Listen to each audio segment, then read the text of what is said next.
সালামু আলাইকুম রহমতুল্লাহ। আজকের ক্লাসে আমরা আরও একটি গুরুত্বপূর্ণ থিওরাম নিয়ে আলোচনা করব। তাহলে আজকের ক্লাস শুরু করা যাক। আজকের ক্লাসে আমরা আলোচনা করব যে থিওরাম 9, দুইটি ভিন্ন বাস্তব সংখ্যার মধ্যে অসংখ্য মূলদ সংখ্যা রয়েছে। গত ক্লাসে আমরা দুইটি ভিন্ন বাস্তব সংখ্যার মধ্যে অসংখ্য মূলদ সংখ্যা রয়েছে সেটা কি প্রমাণ করে দেখাইছি, ঠিক আছে। তাহলে আজকে দুটি ভিন্ন বাস্তব সংখ্যার মধ্যে অসংখ্য মূলদ সংখ্যা আছে সেটা দেখাতে হবে। প্রুফ আগের মতো আমরা লিখব, মনে করি এ ও বি দুইটি ভিন্ন বাস্তব সংখ্যা।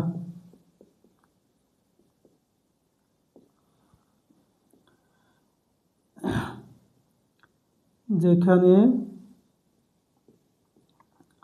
এর থেকে বি বড়, আগের মতো, এবং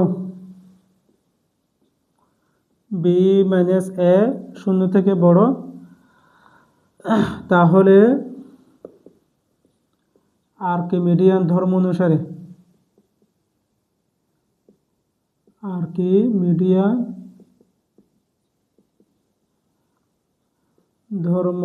অনুসারে গত ক্লাসে আমরা একটা শব্দ লিখি নাই কি, তাহলে আর্কিমিডিয়ান ধর্ম অনুসারে একটি ধনাত্মক পূর্ণসংখ্যা বিদ্যমান থাকবে, এটা লিখতে হবে, ঠিক আছে।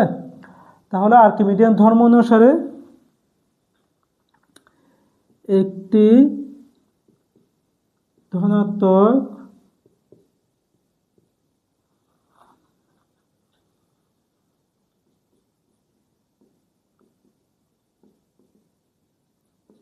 পূর্ণসংখ্যা n বিদ্যমান থাকবে।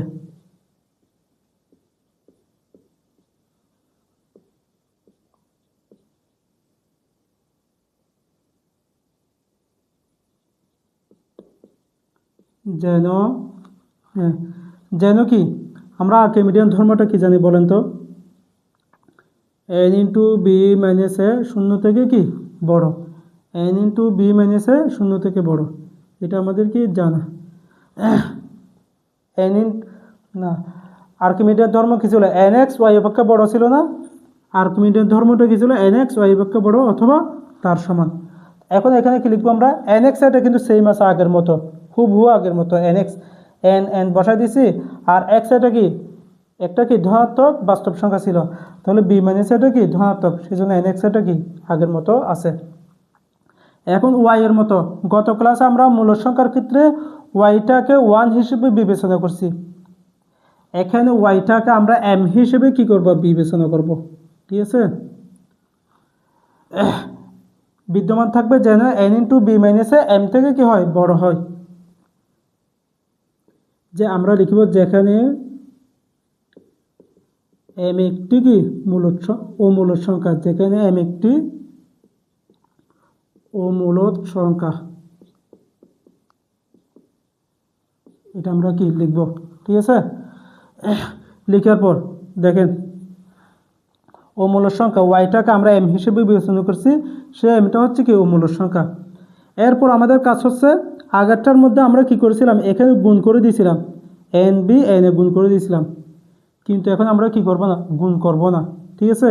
এনটাকে আমরা ও পাশে কি পাঠিয়ে দিব, ঠিক আছে। এনটাকে যদি ও পাশে পাঠিয়ে দিই আমরা কি হবে, b minus a m by n থেকে কি বড়। এরপর দেখেন এখানে আমরা এটা ও পাশে পাঠিয়ে দিই, ঠিক আছে। এই পাশে বি রাখবো, এই পাশে আমাদের বি রাখতে হবে, ওই পাশের আমাদের কি এ নিয়ে আসতে হবে। তাহলে এখানে কি হবে, B A plus M by A, B A plus M by N, অর্থাৎ B greater than A plus M by N, ঠিক আছে। এতটুকু বসাইছি। এরপর এখানে বসাবো আমরা এ প্লাস এম বাই কত 2n, এদিকে বসাবো এ। এটা কীভাবে হয়েছে, জাস্ট আমরা এটা ওই পেশা পাঠিয়ে দিচ্ছি, এতটুকু হয়েছে। এখন এ প্লাস এম বাই এন এটা এ প্লাস এম বাই 2n থেকে কি বড়, কারণ এ প্লাস সেম আছে, বুঝছেন। তাহলে এখানে এ এর সাথে কত আছে, হাফ আছে, এখানে না এম বাই এন এর সাথে এখানে কত আছে, হাফ আছে। এখানে এম বাই এন এর সাথে কত আছে 1 আছে, তার মানে এটা কি বড় না, এটা বড়, সেই জন্য A plus M by N A plus M by 2n থেকে কি হবে বড় হবে, বুঝছেন এতটুকু। আর A plus M by 2n এটা কি এর থেকে বড় না, কারণ এখানে এ এর সাথে কি সামথিং যোগ আকার আছে, এখানে শুধু কি এ, তার মানে এটা থেকে কি বড়। তাহলে আমাদের এ বি এর মধ্যে দেখাতে হবে, এ বি এর মধ্যে অসংখ্য মূলের সংখ্যা দেখাতে হবে। তাহলে এ বির রেঞ্জের মধ্যে কি চলে আসছে, এটা বি, এটা কত এ, দুটো। এখন আমরা কাজ করব, এ বির মাঝখানে আমরা দুইটা সংখ্যা পেয়েছি না, সেই দুইটা সংখ্যার বিয়োগফল বের করব। ও মূলের সংখ্যা নিয়ে আসার জন্য আমরা বিয়োগফল বের করে নিয়ে আসবো, ঠিক আছে। দুইটার বিয়োগফল ও মূলের সংখ্যা হচ্ছে কিনা সেটা কি যাচাই করে দেখবো আর কি, এই দুইটার বিয়োগফল ও মূলের সংখ্যা হচ্ছে কিনা। তাহলে এ প্লাস এম বাই 2n এটা বড় না, বড় কোনটা, এটা হচ্ছে বড়, বড় থেকে ছোট বিয়োগ করে দিবে, এটা হচ্ছে বড়, এটা হচ্ছে কি ছোট, বড় থেকে ছোট বিয়োগ করে দিই, A plus M by N minus এটা কত এ প্লাস এম বাই কত 2n, একসাথে করে দিলে এটা মাইনাস হয়ে যাবে, এটাও কি কত হয়ে যাবে মাইনাস হয়ে যাবে, ঠিক আছে। তাহলে এখানে কত হয় এ কাটাকাটি হয়ে গেছে, তাহলে এখানে এম বাই এন, এখানে কত এম বাই 2n, তার মানে এখানে কত এটা এম বাই এন, এখানে মাইনাস হাফ, এখানে কত 1, তাহলে 1 থেকে হাফ চলে গেলে কত হবে হাফ হবে আর কি, প্লাস হাফ, তাহলে ফলাফল কত এম বাই 2n, বুঝছেন। তাহলে এই দুইটার বিয়োগফল কত পেয়েছি আমরা এম বাই 2n। এখানে এম যেহেতু, অথবা যেহেতু এম লিখতে পারেন, এম যেহেতু মূলদ সংখ্যা,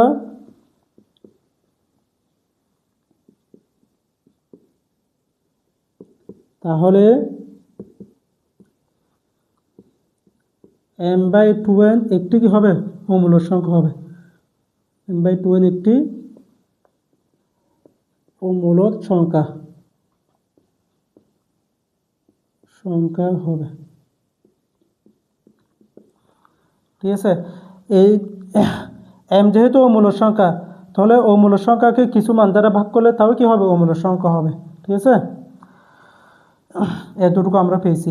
এরপর আমরা লিখব, দেখেন এটা তো আমরা অমূলদ সংখ্যা পেয়ে গেছি, এখন লিখব যে এই দুইটা সংখ্যার মধ্যে এ প্লাস এম বাই এন এবং A plus M by 2n এর মধ্যে কমপক্ষে একটি অমূলদ সংখ্যা হবে, কমপক্ষে একটি, এটা আমরা লিখি আগে, এবং A plus M by N ও A plus M by 2n এর মধ্যে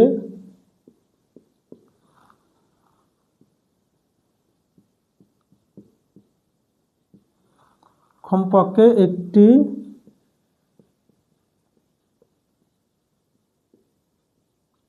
অমূলদ সংখ্যা হবে,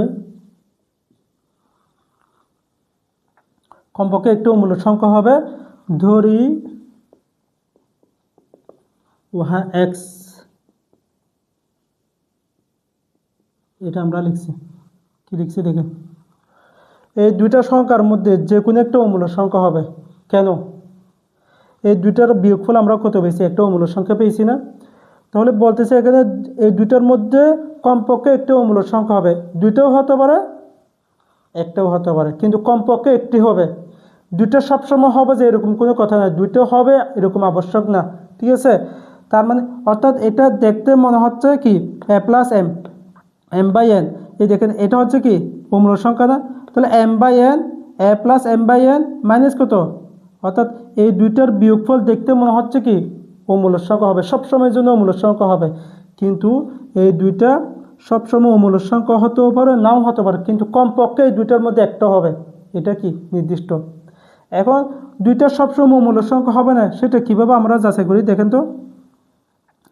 ধরেন এটা হচ্ছে কত, এটা আর কি, ধরেন এটা হচ্ছে কি আমরা কি √2 হিসেবে ধরে নিছি, এটাকে আমরা √2 হিসেবে ধরে নিছি, এটাকে আমরা √2 হিসেবে ধরে নিছি, বুঝছেন। এটা একটা অমূলদ সংখ্যা, এটা একটা কি অমূলদ সংখ্যা, দুইটা আমরা অমূলদ সংখ্যা ধরে নিছি, যে দুইটা একই না, দুইটা একই না, জাস্ট দুইটা অমূলদ সংখ্যা, সেটাকে আমরা √2 হিসেবে ধরে নিছি, বুঝছেন, অমূলদ সংখ্যা হিসেবে ধরে নিছি। তাহলে এটাও অমূলদ সংখ্যা √2, এটাও অমূলদ সংখ্যা √2, এখন দেখেন তো দুইটা যেহেতু অমূলক সংখ্যা √2 ধরে নিছি, দুইটার বিয়োগফল কত হবে? 0 হয়ে যাবে না? দুইটার বিয়োগফল কত? 0। এখন তো দুইটার বিয়োগফল আমরা 0 পাই নাই, একটা অমূলক সংখ্যা পেয়েছি। 0 তো একটা মূলক সংখ্যা, 0 একটা কি মূলক সংখ্যা। তাহলে এখানে তো দুইটার বিয়োগফল সবসময়ের জন্য কি হবে? অমূলক সংখ্যা হবে। দুইটার বিয়োগফল সবসময়ের জন্য কি? অমূলক সংখ্যা। তাহলে এখানে যদি দুইটা অমূলক সংখ্যা, ধরেন এটাও √2 হতে পারে, এটাও কি √2 হতে পারে, দুইটা একই মান হতে পারে। যদি হয়ে যায় তখন এখানে কি শূন্য চলে আসতেছে, তো এখানে তো শূন্য হওয়ার কোনো সুযোগ নাই, এখানে সবসময় কী হবে? অমূলক সংখ্যা হবে। সেই জন্য এই দুইটার মধ্যে দুইটা অমূলক সংখ্যা হতেও পারে, নাও হতে পারে, কিন্তু কমপক্ষে একটা হবে। কমপক্ষে কয়টা হবে? একটা হবে। বুঝছেন? এটা আমরা লিখছি। তাহলে ধরি উহা কত? এক্স, যেটা অমূলক সংখ্যা হবে এই দুটার মধ্যে যে কোনো একটা অমূলক সংখ্যা হবে না, তাকে আমরা এক্স হিসেবে ধরে নিছি। এক্স হিসেবে ধরে নিলে তখন কীরকম হচ্ছে দেখেন তো, জাস্ট এই দুইটার জায়গায় আমরা কি বসাই দিব? এক্স বসাই দিব। এই দুইটার পরিবর্তে আমরা কি, যেটাকে আমরা অমূলক সংখ্যা হিসেবে ধরে নিছি সেটাকে আমরা কি এক্স বসাই দিব। তাহলে এটা লিখলে জাস্ট দেখেন, এটাকে আমরা উল্টে দিই, এই অসমতে এটাকে কী করে দিব? উল্টে দিব।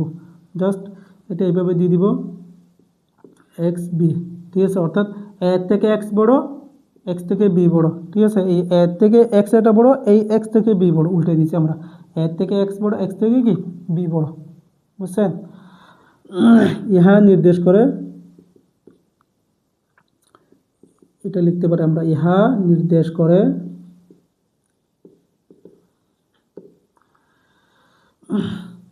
এ ও বি এর মধ্যে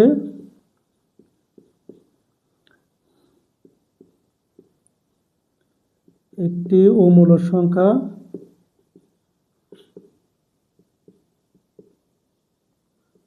বিদ্যমান আছে।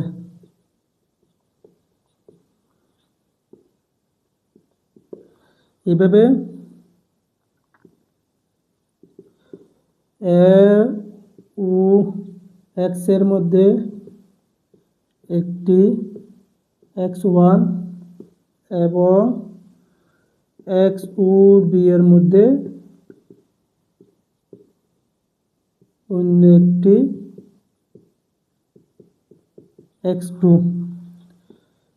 এইভাবে অগ্রসর হলে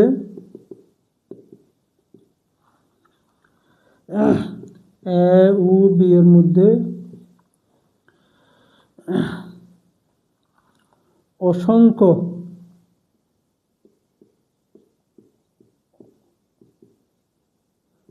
অমূলক সংখ্যা পাওয়া যাবে।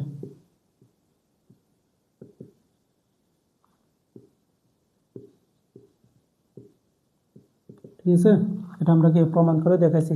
দুটি ভিন্ন বাস্তব সংখ্যার মধ্যে অসংখ্য অমূলক সংখ্যা আছে, সেটা আমরা কি বিস্তারিতভাবে শুরু থেকে শেষ পর্যন্ত ভালো করে প্র্যাকটিস করে কি দেখাইছি। ঠিক আছে? আপনারা যখন এটা কি একবার দুইবার ভালো করে কি বুঝে প্র্যাকটিস করবেন, তখন এটা একদম কি হয়ে যাবে? সহজ হয়ে যাবে। সহজ বলতে একদম সহজ, জাস্ট বুঝে কয়েকবার করে কি করতে হবে? প্র্যাকটিস করতে হবে। ঠিক আছে? তাহলে আজকের ক্লাস এই পর্যন্ত। আসসালামু আলাইকুম রহমতুল্লাহ।